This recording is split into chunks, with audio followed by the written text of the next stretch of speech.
ജീവിതത്തിലെ പ്രതിസന്ധികളിൽ നാം പതറി നിൽക്കുമ്പോൾ നമ്മെ ധൈര്യപ്പെടുത്തുന്ന, ശക്തിപ്പെടുത്തുന്ന ഒരു ശബ്ദം എപ്പോഴും ആശ്വാസമാകും. ആ ശബ്ദം നിങ്ങൾ കേൾക്കാറുണ്ടോ? അതുതന്നെ ചിന്തിക്കാം.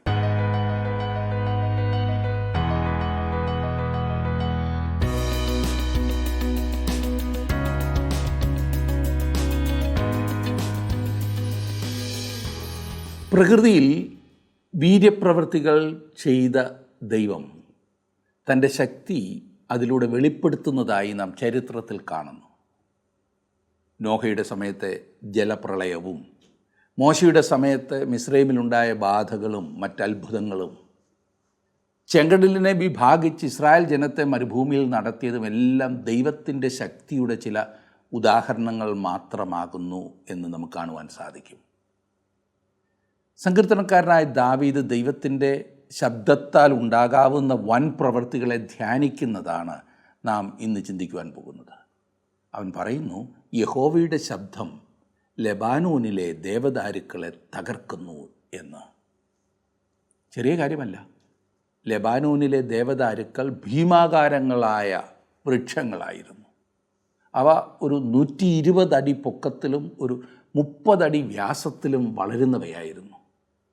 അങ്ങനൊരു വൃക്ഷത്തെ തകർക്കുവാൻ സാധിക്കുന്ന ശബ്ദം തീർച്ചയായും ശക്തിയുള്ളതാണല്ലേ, ഭയങ്കരമാണ്. തൻ്റെ ശക്തി തന്നിൽ ആശ്രയിക്കുന്നവർക്ക് എന്നും ദൈവം വാഗ്ദത്തം ചെയ്തിരിക്കുന്നു എന്നോർക്കണം.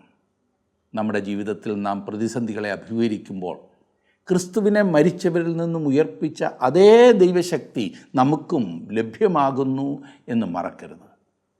അത് അനുഭവിച്ചതിനാലാണ് പൗലോസ് പറഞ്ഞത്, എന്നെ ശക്തനാക്കുന്നവൻ മുഖാന്തരം ഞാൻ സകലത്തിനും മതിയാകുന്നു എന്ന്. ഫിലിപ്പി ലേഖനം 4:13 പ്രകൃതി ശക്തികളെ നിയന്ത്രിക്കുന്ന, മരിച്ചവരെ ഉയർപ്പിക്കുന്ന ദൈവശക്തി നമുക്ക് ഇന്ന് വ്യക്തിപരമായി അനുഭവിക്കുവാൻ സാധിക്കുന്ന വിധത്തിൽ കർത്താവായ യേശു ക്രിസ്തുവിലൂടെ ലഭ്യമാണ്. എത്ര മഹത്തായ ഒരു അനുഭവമാണതല്ലേ. 29 സങ്കീർത്തനം നാം ഒരുമിച്ച് ചിന്തിക്കുവാൻ പോകുകയാണ്. ആ ഭാഗം എടുത്താട്ട് 29 സങ്കീർത്തനം.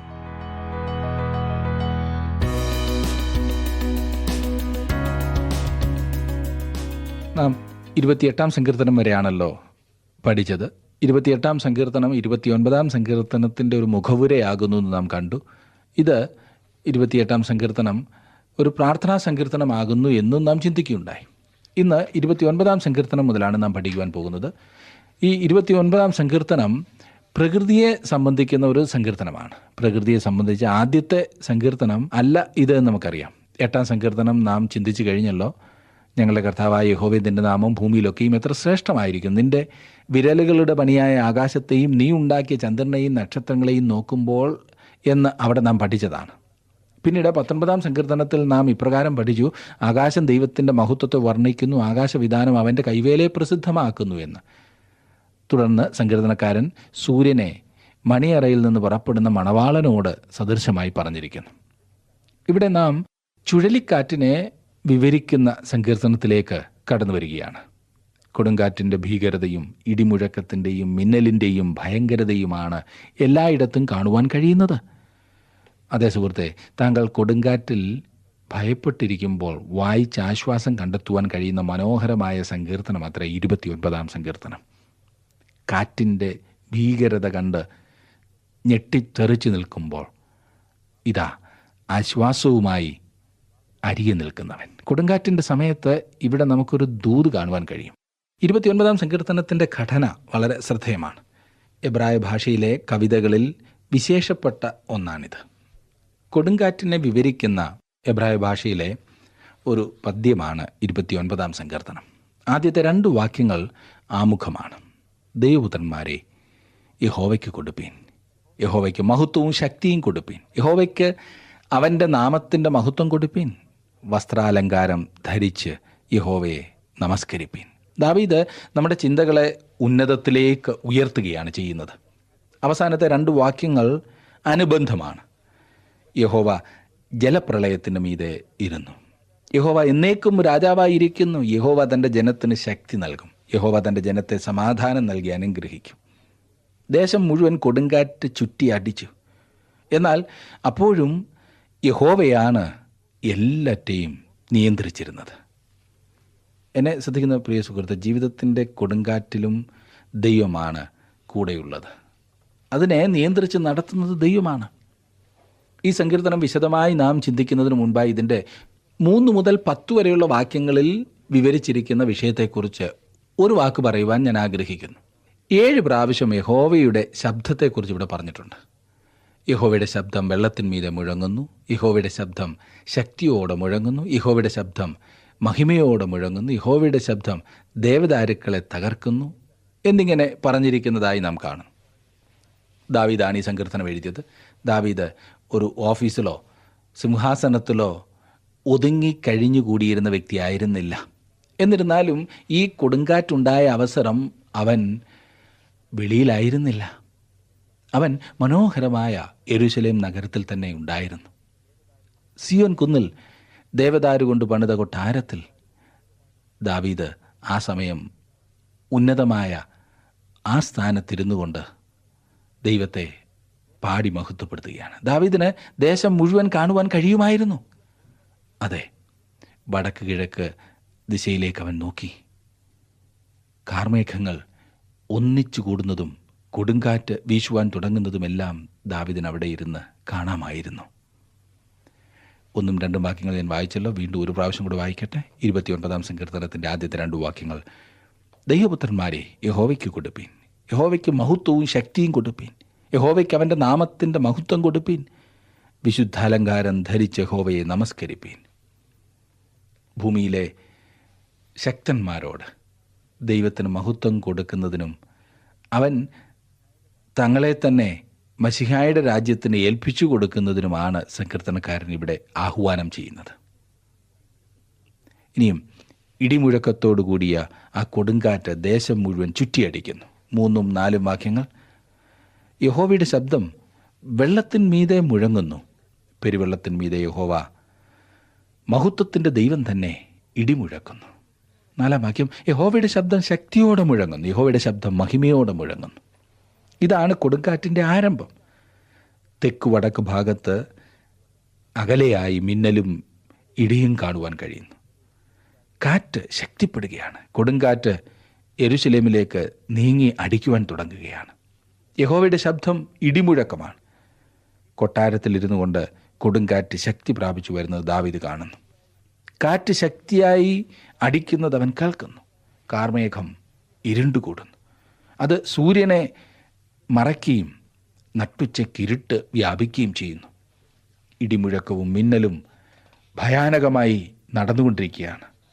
വെളിച്ചം അപ്പാടെ പോയി കഴിഞ്ഞിരിക്കുന്നു. അതെ, ഇരുണ്ടുകൂടിയതായ ആ പശ്ചാത്തലത്തിൽ ദാവീദ് ഇരിക്കുന്നു. ഇത് സാധാരണ ഉണ്ടാകാറുള്ള കാറ്റല്ല. മധ്യധരണിയാഴി തീരത്ത് ഈ കൊടുങ്കാറ്റ് ആരംഭിക്കുന്നു. തിരമാലകൾ ഉയർന്നു പൊങ്ങുന്നത് വളരെ ശക്തിയോടെ അത് തീരത്തേക്ക് അടിച്ചു കയറുന്നത് കാണുവാൻ സാധിക്കും. വടക്ക് നിന്ന് തെക്കോട്ട് കാറ്റ് നീങ്ങുന്നത് കാണുവാൻ കഴിയും. അത് യെരൂശലേമിനോട് അടുത്തടുത്തടുത്ത് വരുന്നു. യഹോവയുടെ ശബ്ദം ശക്തിയുള്ളതാകുന്നു. നിങ്ങൾക്കിപ്പോൾ ഇടിമുഴക്കം കേൾക്കുവാൻ കഴിയും. അത് സകലത്തെയും ഇളക്കുന്നു, കുലുക്കുന്നു. യഹോവയുടെ ശബ്ദം മഹിമയുള്ളതാണ്. അത് ഭയം ഉളവാക്കുന്ന ശബ്ദമാണ്. 5ആം വാക്യം നമുക്ക് നോക്കാം. യഹോവയുടെ ശബ്ദം ദേവദാരുക്കളെ തകർക്കുന്നു, യഹോവ ലെബാനോനിലെ ദേവദാരുക്കളെ തകർക്കുന്നു. ഇടിമുഴക്കം മൂലം ലെബാനോൻ കുലുങ്ങുന്നു. മിന്നലുകൾ വൃക്ഷങ്ങളെ തകർക്കുന്നു. ശക്തിയേറിയ ഹെർമോൻ പർവ്വതം തകർന്ന് തരിപ്പണമാകുന്നു.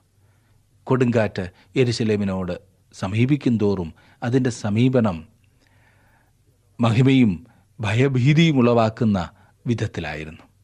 കുന്നുകളുടെ മീതെ ഇടിയും മിന്നലും ഉണ്ടാകുന്ന ശബ്ദം കൊണ്ട് അവിടെ എല്ലാം അന്തരീക്ഷം ഭയാനകമായിരുന്നു. 6ഉം 7ഉം വാക്യങ്ങളിൽ നാം കാണുന്നു. അവൻ അവയെ കാളക്കുട്ടിയെപ്പോലെയും ലെബാനോനെയും സീരോനെയും കാട്ടുപോത്തിൻകുട്ടിയെപ്പോലെയും തുള്ളിക്കുന്നു. യഹോവയുടെ ശബ്ദം അഗ്നിജ്വാലകളെ ചിന്നിക്കുന്നു. ഇപ്പോൾ ഇടിമിന്നൽ യെരൂശലേമിനോട് അടുത്തു വന്നിരിക്കുകയാണ്. അതെ, യുദ്ധത്തിൽ വലിയ തോക്കുകൾ ഇരമ്പുന്നത് പോലെ ആയിരുന്നു ആ ശബ്ദം. കൊടുങ്കാറ്റ് അതിൻ്റെ മുഴുവൻ ഭീകരതയും വെളിപ്പെടുത്തിക്കൊണ്ടാണ് വരുന്നത്. യെരുശലേമിൻ്റെ ആ വീഥികളിൽ കൂടി ആരെയും കാണുവാൻ സാധിക്കുന്നില്ല. എല്ലാം അനാഥമായി തീർന്നു. കതകുകൾ അടയ്ക്കപ്പെട്ടു. നഗരം ആകെ ശാന്തമായി. കിദ്രോൻ താഴ്വരയിൽ അവിടെ കരച്ചിൽ മാത്രം കേൾക്കാം. പെട്ടെന്നാണ് അത് വന്നത്. ശക്തമായി മഴ പെയ്യുവാൻ തുടങ്ങി. യെരുശലേമിൻ്റെ മതിലുകളിന്മേൽ കാറ്റ് ശക്തിയായി വീശിത്തുടങ്ങി. ഒരു കതക് തനിയെ തുറന്നു. അത് അങ്ങോട്ടും ഇങ്ങോട്ടും ആടി ഉലഞ്ഞ് ശബ്ദമുണ്ടാക്കിക്കൊണ്ടിരുന്നു. ദാവീദിന് ഇങ്ങനെയുള്ള ആ അവസരം മുമ്പും ഉണ്ടായിട്ടുണ്ട്. അവൻ ക്ഷമയോടെ ദൈവശബ്ദം കേൾക്കുവാനായി കാത്തിരിക്കുകയാണ്. 8-ാം വാക്യം. യഹോവയുടെ ശബ്ദം മരുഭൂമിയെ നടുക്കുന്നു. യഹോവ കാദേശ് മരുവിനെ നടുക്കുന്നു. ഇപ്പോൾ കൊടുങ്കാറ്റ് മുകളിൽ കൂടി കടന്നു പോകുന്നതായി ദാവീദ് കാണുന്നു. അത് അകന്നു പോകുന്നു. മഴയുടെ ശക്തി കുറയുകയും കാറ്റ് ശാന്തമാകുകയും ചെയ്യുന്നു. കൊടുങ്കാറ്റ് അകന്നുപോയി. ജനങ്ങൾ തങ്ങളുടെ വീടുകൾ തുറക്കുന്നു. യെരുശലേമിൽ നിന്ന് ഈ കൊടുങ്കാറ്റ് തെക്ക് പടിഞ്ഞാറേക്ക് നീങ്ങിപ്പോയി. കാദേശ് അവിടെയാണ്. പെട്ടെന്നത് സീനായ് മരുഭൂമിയിൽ വീശുന്നതായി കാണുന്നു. ഇപ്പോൾ ദാവീദിന് ശാന്തമായ അന്തരീക്ഷത്തിൽ കിദ്രോൻ താഴ്വരയിൽ ഒഴുകുന്ന വെള്ളത്തിൻ്റെ ആ ഇരച്ചിൽ കേൾക്കുവാൻ കഴിയുന്നുണ്ട്. 9-ാം വാക്യം. യഹോവയുടെ ശബ്ദം മാൻപേടകളെ പ്രസവിക്കുമാറാക്കുന്നു. അത് വനങ്ങളെ തോലുരിക്കുന്നു. അവൻ്റെ മന്ദിരത്തിൽ സകലവും മഹത്വം എന്ന് ചൊല്ലുന്നു. ഈ കൊടുങ്കാറ്റ് ചില നല്ല കാര്യങ്ങൾ ചെയ്തു. മൃഗങ്ങൾ ഭയപ്പെട്ടു. അവയിൽ പ്രസവം അടുത്തിരുന്ന ചില മൃഗങ്ങൾ കുട്ടികളെ പ്രസവിച്ചു. ദീർഘമായ വേദന അനുഭവിക്കേണ്ടി വന്നില്ല. വളരെ നാളുകളായി ദേവാലയത്തിൽ പോകുവാൻ മടി കാട്ടിയിരുന്ന പല ആളുകളും ദേവാലയത്തിൽ പോകുവാൻ അന്നിടയായി. ദൈവത്തെ വിളിച്ചപേക്ഷിക്കുവാനാണ് അവർ ദേവാലയത്തിലേക്ക് പോയത്. ഇപ്പോൾ കൊടുങ്കാറ്റ് ശാന്തമാകുകയും അത് നിശേഷം അപ്രത്യക്ഷപ്പെടുകയും ചെയ്തിരിക്കുന്നു. 10-ാം വാക്യം. യഹോവ ജലപ്രളയത്തിന്മീതെയിരുന്നു. യഹോവ എന്നേക്കും രാജാവായിരിക്കുന്നു. ജലപ്രളയത്തിൻ്റെ നിയന്ത്രണം ദൈവത്തിനായിരുന്നതുപോലെ തന്നെ ഈ കൊടുങ്കാറ്റിൻ്റെയും നടത്തിപ്പ് ദൈവത്തിനായിരുന്നു.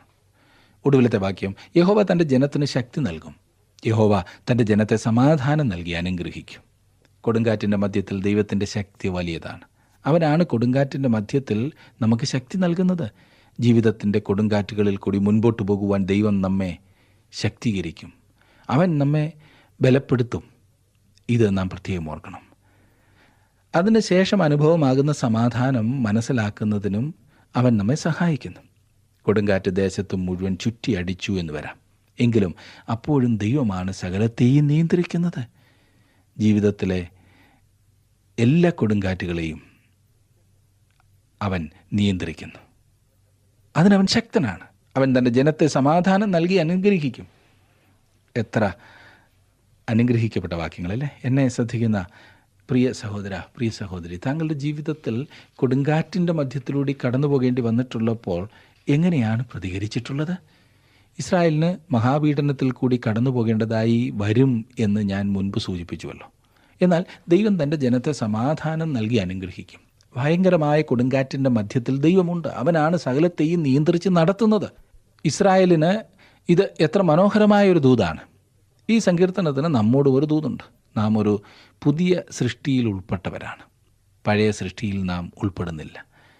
അവസാനത്തെ ആദാമിനോട് നാം ബന്ധപ്പെട്ടിരിക്കുന്നു. ഒരുവൻ ക്രിസ്തുവിലായാൽ അവൻ പുതിയ സൃഷ്ടിയാകും. പഴയത് കഴിഞ്ഞുപോയി, ഇതാ അത് പുതുതായി തീർന്നിരിക്കുന്നു. പുതിയ സൃഷ്ടിയിൽ കൊടുങ്കാറ്റുകളുണ്ട്, ആത്മീയ കൊടുങ്കാറ്റുകൾ. അത് നമ്മെ നശിപ്പിച്ച് കളയുമെന്ന് നാം ഭയപ്പെടേണ്ടതില്ല. താങ്കൾ ഒരു ദൈവ പൈതലാകുന്നു എങ്കിൽ കൊടുങ്കാറ്റിൽ കൂടി അതെ കടന്നു പോകുന്നതിന് വേണ്ടി ദൈവം താങ്കളെ ശക്തീകരിക്കും. ഇപ്പോൾ തന്നെ ഒരു പക്ഷേ താങ്കൾ കൊടുങ്കാറ്റിൽ അകപ്പെട്ട ഒരു വ്യക്തിയായിരിക്കാം. അവസാനത്തെ ആദാമായ യേശുക്രിസ്തു കൊടുങ്കാറ്റുകളുടെ നാഥനാണ്. തൻ്റെ ജനത്തെ അവൻ കൊടുങ്കാറ്റിൽ കൂടി നടത്തിക്കൊണ്ടു പോയിട്ടുണ്ട്. ഒരിക്കൽ യേശുവും ശിഷ്യന്മാരും പടകിലായിരുന്ന അവസരം നമുക്കറിയാമല്ലോ. ഈ സംഭവത്തിൽ കർത്താവ് കൊടുങ്കാറ്റിനെ ശാന്തമാക്കി അവൻ തൻ്റെ ജനത്തെ, തൻ്റെ ശിഷ്യന്മാരെ സന്തോഷിപ്പിച്ചു. കാറ്റ് അവസാനിക്കും, സുഖമായി അപ്പുറത്തെത്തും എന്ന് ദൈവം ഉറപ്പു തരുന്നു. താങ്കളുടെ വിലപ്പെട്ട നിർദ്ദേശങ്ങളും അഭിപ്രായങ്ങളും പ്രാർത്ഥനാ വിഷയങ്ങളും ഇന്ന് തന്നെ ഞങ്ങളെ വിളിച്ചറിയിക്കുക. വിളിക്കേണ്ട നമ്പർ 8281384455.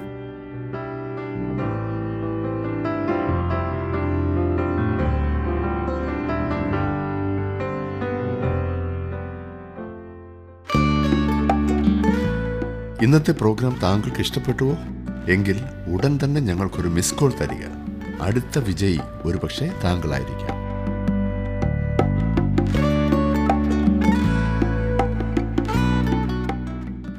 നമുക്കിനി 30-ാം സങ്കീർത്തനത്തിലേക്ക് വരാം. ദാവീദിൻ്റെ ഭവന പ്രതിഷ്ഠാ സമയത്തുള്ള ഒരു ഗാനമാണ് ഈ സങ്കീർത്തനം. ഇത് സ്തുതിയുടെയും ആരാധനയുടെയും കീർത്തനമാണ്. ജീവിതത്തിൻ്റെ കൊടുങ്കാറ്റ് നീങ്ങിപ്പോകുമ്പോൾ അവിടെ ഒരു പാട്ടുണ്ട്. ദാവീദ് നിയമപ്പെട്ടകം യെരുശലേമിൽ കൊണ്ടുവന്ന് അതിനുവേണ്ടി പ്രത്യേകം നിർമ്മിച്ച കൂടാരത്തിൽ വെച്ചതിന് ശേഷം ഈ സങ്കീർത്തനം ദാവീദ് എഴുതി എന്ന് പല വേദപണ്ഡിതന്മാരും കരുതുന്നുണ്ട്. ഭാവിയിൽ ദേവാലയം പണിയപ്പെടേണ്ടിയിരുന്ന സ്ഥലമായ ആ മെതിക്കളത്തിൻ്റെ പ്രതിഷ്ഠയ്ക്ക് വേണ്ടി രചിച്ചതാണ് ഈ സങ്കീർത്തനമെന്നും മറ്റു ചിലർ കരുതുന്നു. ഇനിയും മറ്റു ചിലർ കരുതുന്നത് ദൈവം ദാവീദിന് ഒരു ഭവനം പണിയും എന്ന വാഗ്ദത്തം കൊടുത്തപ്പോൾ നന്ദി സൂചകമായി ഈ സ്തുതിഗാനം ദാവീദ് പാടി എന്നത്രേ. 2 ശമൂവേൽ 7-ാം വാക്യത്തിലാണ് ആ വാഗ്ദാനം നാം കാണുന്നത്. ഏതായാലും 30-ാം സങ്കീർത്തനം നമുക്ക് നോക്കാം. ആദ്യത്തെ 2 വാക്യങ്ങൾ. യഹോവേ, ഞാൻ നിന്നെ പുകഴ്ത്തുന്നു, നീ എന്നെ ഉദ്ധരിച്ചിരിക്കുന്നു. എൻ്റെ ശത്രുക്കൾ എന്നെക്കുറിച്ച് സന്തോഷിപ്പാൻ നീ ഇടയാക്കിയതുമില്ല. എൻ്റെ ദൈവമായ യഹോവേ, ഞാൻ നിന്നോട് നിലവിളിച്ചു, നീ എന്നെ സൗഖ്യമാക്കുകയും ചെയ്തു. ഹിസ്കിയാവിനെ പോലെ ദാവീദ് ഒരിക്കൽ രോഗിയായിത്തീരുകയും ദൈവം അവനെ സൗഖ്യമാക്കി എഴുന്നേൽപ്പിച്ചു എന്നും അനേകം ആളുകൾ വിശ്വസിക്കുന്നുണ്ട്. എന്ത് രോഗമായിരുന്നു എന്നതിന് രേഖ ഒന്നും നമുക്ക് ലഭിക്കുന്നില്ല. എന്നാൽ ഈ വാക്യത്തിൽ നീ എന്നെ സൗഖ്യമാക്കുകയും ചെയ്തു എന്ന് പറഞ്ഞിരിക്കുന്നു. അതെ പ്രിയ സുഹൃത്തെ, ദൈവം എനിക്കും നിങ്ങളിൽ പലർക്കും ഇപ്രകാരം ചെയ്തിട്ടുണ്ട് എന്ന കാര്യത്തിൽ സംശയമില്ല. അതിന് നമുക്ക് ദൈവത്തെ സ്തുതിക്കാം. ദാവീദിനോട് ചേർന്ന് നമുക്ക് ഇപ്രകാരം പറയുവാൻ കഴിയും, എൻ്റെ ദൈവമായ യഹോവേ, ഞാൻ നിന്നോട് നിലവിളിച്ചു, നീ എന്നെ സൗഖ്യമാക്കുകയും ചെയ്തു. അതെ, അവൻ സൗഖ്യമാക്കുന്ന യഹോവയാണ്. നാം അവനോട് അപേക്ഷിക്കുമ്പോൾ അവൻ നമ്മെ ഒരിക്കലും തള്ളിക്കളയാതെ നമ്മെ ചേർത്ത് ആശ്വസിപ്പിക്കുന്ന ദൈവമാണ്. 3-4 വാക്യങ്ങളിൽ നാം കാണുന്നു, യഹോവേ, നീ എൻ്റെ പ്രാണനെ പാതാളത്തിൽ നിന്ന് കരയേറ്റിയിരിക്കുന്നു. ഞാൻ കുഴിയിൽ ഇറങ്ങിപ്പോകാതിരിക്കേണ്ടതിന് നീ എനിക്ക് ജീവരക്ഷ വരുത്തിയിരിക്കുന്നു. യഹോവയുടെ വിശുദ്ധന്മാരെ അവന് സ്തുതി പാടുവിൻ, അവൻ്റെ വിശുദ്ധ നാമത്തിന് സ്തോത്രം ചെയ്യുവിൻ. അവൻ്റെ വിശുദ്ധ നാമത്തിന് നാം സ്തോത്രം ചെയ്യുന്നു. നമ്മിൽ ആരും തന്നെ ദൈവത്തിന് അത്രമാത്രം വിലപ്പെട്ടവരോ ശ്രേഷ്ഠരോ ആയതുകൊണ്ടല്ല ദൈവം നമ്മെ സൗഖ്യമാക്കിയത്. ഞാൻ ഒരു സുവിശേഷ പ്രവർത്തകനായതുകൊണ്ടല്ല അവൻ എനിക്ക് സൗഖ്യം തന്നത്. പിന്നെയോ അവൻ വിശുദ്ധനായ ദൈവമാകയാൽ അവൻ തൻ്റെ വിശുദ്ധി നിലനിർത്തുന്നത് കൊണ്ട് അപ്രകാരം ചെയ്തു എന്നാണ് ഞാൻ മനസ്സിലാക്കുന്നത്. അവൻ എൻ്റെ പാപം അറിയുന്നു, അവൻ തൻ്റെ കൃപയാൽ എന്നെ രക്ഷിച്ചു. ദൈവം തൻ്റെ ആ മാനദണ്ഡത്തിൽ നിന്നും അണുവിട പോലും താണു വരുന്നില്ല. വലിയ വൈദ്യനായ ദൈവം നമുക്ക് സൗഖ്യം നൽകിയതിനാൽ നമുക്ക് അവൻ്റെ വിശുദ്ധ നാമത്തിന് സ്തോത്രം ചെയ്യാം. രോഗശാന്തി വരമുണ്ട് എന്ന് അവകാശപ്പെടുന്ന ഏതെങ്കിലും വ്യക്തിയെ സ്തുതിക്കുകയോ മഹത്വപ്പെടുത്തുകയോ ചെയ്യേണ്ട ആവശ്യം എനിക്കില്ല. നമുക്ക് നേരിട്ട് വലിയ വൈദ്യനായ കർത്താവിൻ്റെ അടുത്ത് പോകാൻ സാധിക്കും. പ്രിയ സ്നേഹിതരെ, താങ്കൾ ഒരു രോഗിയാകുന്നു എങ്കിൽ താങ്കൾ ഇന്ന് തന്നെ വലിയ വൈദ്യനായ യേശുവിൻ്റെ അടുക്കിലേക്ക് കടന്നു ചെല്ലുക. അവിടുന്ന് വിശുദ്ധനാണ്. കൃപയോടുകൂടെ നമ്മുടെ കാര്യങ്ങളെ അവൻ കൈകാര്യം ചെയ്യുന്ന ഒരു വിശുദ്ധനായ ദൈവം ആകുന്നു. അതുകൊണ്ട് നമുക്കവൻ്റെ വിശുദ്ധ നാമത്തെ മഹത്വപ്പെടുത്തുവാനായിട്ട് സാധിക്കും. 5-ാം വാക്യത്തിലേക്ക് വരുമ്പോൾ നാം കാണുന്നു, അവൻ്റെ കോപം ക്ഷണനേരത്തേക്കേ ഉള്ളൂ, അവൻ്റെ പ്രസാദമോ ജീവപര്യന്തമുള്ളത്. സന്ധ്യയെങ്കിൽ കരച്ചിൽ വന്ന് രാപാർക്കും, ഉഷസ്സിലോ ആനന്ദഘോഷം വരുന്നു. അവൻ്റെ കോപം ക്ഷണനേരത്തേക്കേ ഉള്ളൂ, കൊടുങ്കാറ്റ് നീങ്ങിപ്പോകും. ദൈവം എന്നെ ന്യായം വിധിച്ചാലും അവൻ്റെ കോപം ക്ഷണനേരത്തേക്ക് മാത്രമേ ഉള്ളൂ. ശിക്ഷിക്കപ്പെടുക എന്നുള്ളത് നല്ല കാര്യമല്ല എങ്കിലും അവൻ്റെ കോപം ദീർഘിച്ചിരിക്കുന്നില്ല. അത് ഒരു ക്ഷണനേരത്തേക്ക് മാത്രമാണുള്ളത്. 8-9 വാക്യങ്ങളിൽ നാം കാണുന്നത്, യഹോവേ, ഞാൻ നിന്നോട് നിലവിളിച്ചു, യഹോവയോട് ഞാൻ യാചിച്ചു. ഞാൻ കുഴിയിലിറങ്ങിപ്പോയാൽ എൻ്റെ രക്തം കൊണ്ട് എന്ത് ലാഭമുള്ളൂ? ധൂളി നിന്നെ സ്തുതിക്കുമോ? അത് നിൻ്റെ സത്യത്തെ പ്രസ്താവിക്കുമോ? ദാവീദ് പറഞ്ഞതുപോലെയാണ് നാമും ദൈവത്തോട് പറയാറുള്ളത്. ദൈവമേ, ഞാൻ ജീവനോടെ ഇരുന്ന് നിൻ്റെ ശുശ്രൂഷ ചെയ്യുവാൻ ആഗ്രഹിക്കുന്നു എന്ന്. സ്വർഗത്തിൽ വരുമ്പോൾ ഞാൻ കൂടുതൽ സമയം നിന്നോടുകൂടെ ഇരുന്നു കൊള്ളാം. എന്നാൽ ഇവിടെ ഭൂമിയിൽ കുറച്ചുകൂടി ജീവിക്കുവാൻ ഞാൻ ആഗ്രഹിക്കുന്നു എന്ന് ദാവീദ് അങ്ങനെയാണ് ദൈവത്തോട് പറഞ്ഞത്. നാമും അപ്രകാരമല്ലേ ദൈവത്തോട് പറയാറുള്ളത്? 10 മുതലുള്ള വാക്യങ്ങൾ. യഹോവേ കേൾക്കണമേ, എന്നോട് കരുണയുണ്ടാകണമേ. യഹോവേ എൻ്റെ രക്ഷകനായിരിക്കണമേ. നീ എൻ്റെ വിലാപത്തെ എനിക്ക് നൃത്തമാക്കി തീർത്തു. എൻ്റെ രട്ട് നീ അഴിച്ചെന്നെ സന്തോഷം ഉടുപ്പിച്ചിരിക്കുന്നു. ഞാൻ മൗനമായിരിക്കാതെ നിനക്ക് സ്തുതി പാടേണ്ടതിന് തന്നെ. എൻ്റെ ദൈവമായ യഹോവേ, ഞാൻ എന്നേക്കും നിനക്ക് സ്തോത്രം ചെയ്യും. ഈ വാക്യങ്ങൾ വിശദീകരണം കൂടാതെ തന്നെ വ്യക്തമത്രേ. ദാവീദ് പറഞ്ഞത് തന്നെ ഞാനും പറയുവാൻ ആഗ്രഹിക്കുന്നു. നിങ്ങളും അതുതന്നെയാണ് പറയുവാൻ ആഗ്രഹിക്കുന്നത് എന്നത്ര എൻ്റെ വിശ്വാസം. ദാവീദിൻ്റെ ജീവിതം വ്യത്യാസപ്പെട്ടു. അവൻ വേഗത്തിൽ സൗഖ്യം ഉള്ളവനായി തീർന്നു. അതെ, നിലവിളി സന്തോഷമായി മാറി. നിശബ്ദത സ്തുതിയും സ്തോത്രവുമായി മാറി. ദൈവം നമുക്ക് സൗഖ്യം നൽകുമ്പോൾ, അവൻ നമുക്ക് ഉപകാരം ചെയ്യുമ്പോൾ, നാമും അവന് നന്ദി കരയേറ്റേണ്ടത് ആവശ്യമാണ്. 31-ാം സങ്കീർത്തനം കൂടി നമുക്ക് നോക്കാം. കഷ്ടങ്ങളിൽ നിന്നുള്ള വിടുതലിൻ്റെ പ്രാർത്ഥനയാണ് ഈ സങ്കീർത്തനത്തിലെ വിഷയം. ഈ സങ്കീർത്തനത്തിൽ പ്രത്യേകമായും ദാവീദിൻ്റെ കഴിഞ്ഞകാല കഷ്ടതകളെക്കുറിച്ചാണ് പറയുന്നത്.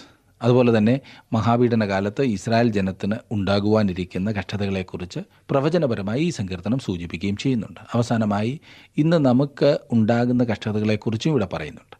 ഈ സങ്കീർത്തനത്തിൽ എനിക്കും നിങ്ങൾക്കും വേണ്ടി ഒരു ദൂതുണ്ട്. ഇവിടെ നമുക്ക് വലിയ ആശ്വാസവും സഹായവും കണ്ടെത്തുവാൻ കഴിയുന്നു. 1-ാം വാക്യം. യഹോവേ, ഞാൻ നിന്നെ ശരണം പ്രാപിക്കുന്നു. ഞാൻ ഒരു നാളും ലജ്ജിച്ചു പോകരുതേ. നിൻ്റെ നീതി നിമിത്തം എന്നെ വിടുവിക്കണമേ. നിൻ്റെ നീതി നിമിത്തം എന്നെ വിടുവിക്കണമേ എന്നാണ് ദാവീദ് പ്രാർത്ഥിക്കുന്നത്. പാപികളെ രക്ഷിക്കുന്നതിന് വേണ്ടി ദൈവത്തിന് തൻ്റെ ഉന്നതമായ മാനദണ്ഡത്തിൽ നിന്ന് താണിറങ്ങുവാൻ കഴിയുകയില്ല എന്ന വാസ്തവം ദാവീദിന് അറിയാമായിരുന്നു. പാപത്തിനൊരു ശിക്ഷ ആവശ്യമാണ്. പാപി ആ ശിക്ഷ ഏൽക്കുന്നില്ല എങ്കിൽ വേറെ ആരെങ്കിലും അത് വഹിച്ചേ മതിയാകൂ. ദൈവത്തിനൊരു പദ്ധതിയുണ്ട്. പാപത്തിൻ്റെ ശിക്ഷ വേറൊരാൾ ഏറ്റതുകൊണ്ട് പാപികളെ ദൈവത്തിന് രക്ഷിക്കുവാൻ കഴിയും. ആ വ്യക്തി ദൈവത്തിൻ്റെ പുത്രനായ യേശുക്രിസ്തു അത്രേ. അതുകൊണ്ട് ദാവീദ് തുടർന്ന് ഇപ്രകാരം പറയുന്നു 2-ാം വാക്യത്തിൽ, നിൻ്റെ ചെവി എങ്കിലേക്ക് ചായ്ച്ചെന്നെ വേഗം വിടുവിക്കണമേ. നീ എനിക്ക് ഉറപ്പുള്ള പാറയായും എന്നെ രക്ഷിക്കേണ്ടതിന് കോട്ടയായും ഇരിക്കണമേ. നമുക്ക് ഉറപ്പുള്ള പാറ ആവശ്യമായിരിക്കുന്നു. അതെ, ചെറിയ കല്ലുകളല്ല നമുക്കാവശ്യം, ആ പാറയാകുന്നു. ക്രിസ്തു നമുക്ക് പാറയാകുന്നു. ക്രിസ്തു ആകുന്ന പാറമേലാണ് സഭ പണിയപ്പെട്ടിരിക്കുന്നത്. യേശു ക്രിസ്തു എന്നിട്ടിരിക്കുന്ന അടിസ്ഥാനമല്ലാതെ മറ്റൊന്നിടുവാൻ ആർക്കും കഴിയുകയില്ല എന്ന് പൗലോസ് പറയുന്നു. നമുക്ക് ആശ്രയം വെക്കുവാൻ കഴിയുന്ന ഉറപ്പുള്ള പാറ രക്ഷകനായ ക്രിസ്തുവാണ്. ദാവീദിന് പാറയെക്കുറിച്ച് കൂടുതൽ പറയുവാനുണ്ട്. 3-ാം വാക്യത്തിലേക്ക് നാം വരുമ്പോൾ, നീ എൻ്റെ പാറയും എൻ്റെ കോട്ടയുമല്ലോ, നിൻ്റെ നാമനിമിത്തം എന്നെ നടത്തി പാലിക്കണമേ. പ്രിയ സുഹൃത്തെ, ദൈവം താങ്കളുടെ പാറയായിരിക്കുന്നുവോ? അവിടെയാണോ താങ്കൾ ഇന്ന് വിശ്രമിക്കുന്നത്? അവൻ താങ്കളുടെ കോട്ടയാകുന്നുവോ? സംരക്ഷണത്തിന് വേണ്ടിയാണല്ലോ കോട്ട. നമുക്കെല്ലാവർക്കും ഇത് അത്യാവശ്യമാണ്, ഇല്ലേ? താങ്കളുടെ ജീവിതത്തിൽ ഈ ഉറപ്പുണ്ടോ? ഇവിടെ പറയുന്നത്, നിൻ്റെ നാമം നിമിത്തം എന്നെ നടത്തി പാലിക്കണമേ. ഞാൻ രാജാവായ ദാവീദ് ആയതുകൊണ്ട് എന്നെ നടത്തി പാലിക്കണമേ എന്നല്ല, പിന്നെയോ നിൻ്റെ നാമം നിമിത്തം എന്നെ നടത്തി പാലിക്കണമേ എന്നാണ് ദാവീദ് പറയുന്നത്. 4-5 വാക്യങ്ങളിൽ, അവർ എനിക്കായി ഒളിച്ചു വച്ചിരിക്കുന്ന വലയിൽ നിന്ന് എന്നെ വിടുവിക്കണമേ. നീ എൻ്റെ ദുർഗമാകുന്നുവല്ലോ. നിൻ്റെ കയ്യിൽ ഞാൻ എൻ്റെ ആത്മാവിനെ ഭരമേൽപ്പിക്കുന്നു. വിശ്വസ്ത ദൈവമായ യഹോവേ, നീ എന്നെ വീണ്ടെടുത്തിരിക്കുന്നു. ക്രിസ്തുവിൻ്റെ ക്രൂശീകരണ സമയം നാം ഇപ്രകാരം വായിക്കുന്നുണ്ട്. യേശു അത്യുച്ചത്തിൽ, പിതാവേ, ഞാൻ എൻ്റെ ആത്മാവിനെ തൃക്കൈയിൽ ഏൽപ്പിക്കുന്നു എന്ന് നിലവിളിച്ചു പറഞ്ഞു. ഇത് പറഞ്ഞിട്ട് പ്രാണനെ വിട്ടു. 1-ാമത്തെ രക്തസാക്ഷിയായി തീർന്ന സ്തേഫാനോസിനെ കല്ലെറിഞ്ഞു കൊല്ലുമ്പോൾ അപ്പോസ്തലപ്രവൃത്തികളുടെ പുസ്തകം 7-ാം അധ്യായത്തിൻ്റെ 59-ാം വാക്യത്തിൽ നാം വായിക്കുന്നത്, കർത്താവായ യേശുവേ, എൻ്റെ ആത്മാവിനെ കൈക്കൊള്ളണമേ എന്ന് സ്തേഫാനോസ് വിളിച്ചപേക്ഷിക്കുകയിൽ അവർ അവനെ കല്ലെറിഞ്ഞു. അതെ, നൂറ്റാണ്ടുകളായി സഭയുടെ ചരിത്രത്തിൽ അനേകം രക്തസാക്ഷികൾ ഇതേ വാചകം ഉപയോഗിച്ചിട്ടുണ്ടെന്നത് ശ്രദ്ധേയമായ കാര്യമത്രേ. സ്മുർന്നയിൽ പോളികാർപ്പ് ഇതേ വാചകം ഉപയോഗിച്ചു. ജെറോം, ലൂതർ എന്നിങ്ങനെ അനേക ഭക്തന്മാർ ഈ വാക്കുകൾ ഉപയോഗിച്ചിട്ടുണ്ട്. അവരുടെ പാപം അവരോട് ഓർക്കരുതേ എന്ന് പ്രാർത്ഥിച്ച പ്രാർത്ഥന. 6-ാം വാക്യത്തിലേക്ക് നാം വരുമ്പോൾ നാം കാണുന്നത്, മിഥ്യാമൂർത്തികളെ സേവിക്കുന്നവരെ ഞാൻ പകയ്ക്കുന്നു, ഞാൻ യഹോവയിൽ ആശ്രയിക്കുന്നു. ജീവനുള്ള ദൈവത്തിൽ ആയിരുന്നു ദാവീദ് പൂർണ്ണമായി ആശ്രയം വെച്ചിരുന്നത് എന്നത്ര ഇവിടെ പറയുന്നത്. 7-ാം വാക്യം, ഞാൻ നിൻ്റെ ദയയിൽ ആനന്ദിച്ച് സന്തോഷിക്കുന്നു, നീ എൻ്റെ അരിഷ്ടതയെ കണ്ടു, എൻ്റെ പ്രാണസങ്കടങ്ങളെ അറിഞ്ഞിരിക്കുന്നു. നീ എൻ്റെ അരിഷ്ടതയെ കണ്ടു, എൻ്റെ പ്രാണസങ്കടങ്ങളെ അറിഞ്ഞിരിക്കുന്നു. ദൈവം നമ്മെ നമ്മുടെ കഷ്ടതയിൽ കാണുന്നു എന്നത് വളരെ ആശ്വാസകരമായ സംഗതി അത്രേ. മിസ്രൈമിൽ നിന്ന് ഇസ്രായേൽ മക്കളെ വിടുവിക്കുവാൻ ആഗ്രഹിച്ചപ്പോൾ ദൈവം മോശയോട് ഇപ്രകാരം പറഞ്ഞത് ഓർക്കുന്നുണ്ടല്ലോ, മിസ്രൈമിലുള്ള എൻ്റെ ജനത്തിൻ്റെ കഷ്ടത ഞാൻ കണ്ടു. ഊഴിയ വിചാരകന്മാർ നിമിത്തമുള്ള അവരുടെ നിലവിളിയും കേട്ടു, ഞാൻ അവരുടെ സങ്കടങ്ങൾ അറിയുന്നു. ദൈവം തൻ്റെ ജനത്തിൻ്റെ കഷ്ടത കണ്ടു, അവരുടെ നിലവിളി അവൻ കേട്ടു. അവരുടെ അവസ്ഥ ദൈവത്തിന് നന്നായി അറിയാമായിരുന്നു. അതുകൊണ്ട് അവരെ വിടുവിക്കുവാൻ ദൈവം ഇറങ്ങി വന്നു. ശിഷ്യന്മാർ ഗലീല കടലിൽ പടകിലായിരുന്നപ്പോൾ വലിയ കാറ്റും കോളും ഉണ്ടായതിനെക്കുറിച്ച് സുവിശേഷങ്ങളിൽ രേഖപ്പെടുത്തിയിരിക്കുന്നു. അന്ധകാര സമയത്ത് തിരമാലകൾ ഉയർന്നടിക്കുവാൻ തുടങ്ങി. അവരുടെ അവസാന സമയമായിരുന്നു അത് എന്നാണ് അവർ കരുതിയത്. എന്നാൽ കർത്താവിനെക്കുറിച്ച് മർക്കോസ് ഇപ്രകാരം രേഖപ്പെടുത്തിയിരിക്കുന്നു, കാറ്റ് പ്രതികൂലമാകൊണ്ട് അവർ തണ്ട് വലിച്ചു വലയുന്നത് അവൻ കണ്ടു. ഏകദേശം രാത്രി 4-ാം യാമത്തിൽ കടലിന്മേൽ നടന്നു അവരുടെ അടുക്കൽ ചെന്നു. എന്നെ ശ്രദ്ധിക്കുന്ന പ്രിയ സുഹൃത്തെ, അവിടെ നിന്ന് എന്നെയും താങ്കളെയും കാണുന്നു. നമ്മുടെ കഷ്ടതകൾ അവൻ അറിയുന്നു. എത്ര ആശ്വാസകരമായ കാര്യമാണതില്ലേ? നമ്മുടെ കഷ്ടതകൾ അവൻ അറിയുന്നു. പ്രതികൂല കാറ്റിൽ തണ്ട് വലിച്ചു വലയുമ്പോൾ നമ്മെ താങ്ങി നടത്തുന്ന ദൈവം നമ്മോട് കൂടെയുണ്ട് എന്ന് മറക്കരുത്. ഇന്ന് നാം ഒരുമിച്ച് ചിന്തിച്ചതായ സങ്കീർത്തനങ്ങൾ നിങ്ങൾക്ക് പ്രയോജനമായിരുന്നു എന്ന് വിശ്വസിക്കട്ടെ, നിങ്ങളെ ധൈര്യപ്പെടുത്തിയെന്ന് വിശ്വസിക്കട്ടെ. വ്യക്തികളായി, കുടുംബങ്ങളായി ദൈവം നിങ്ങളെ കൂടുതൽ അനുഗ്രഹിക്കുവാൻ വേണ്ടി പ്രാർത്ഥിക്കുന്നു. അടുത്ത ക്ലാസ്സിൽ നമുക്ക് വീണ്ടും വേറൊരു സങ്കീർത്തനവുമായി ഒരുമിച്ച് കാണാം. അതുവരെ ദൈവത്തിൻ്റെ കൃപ നിങ്ങളോട് കൂടെ ഉണ്ടായിരിക്കട്ടെ.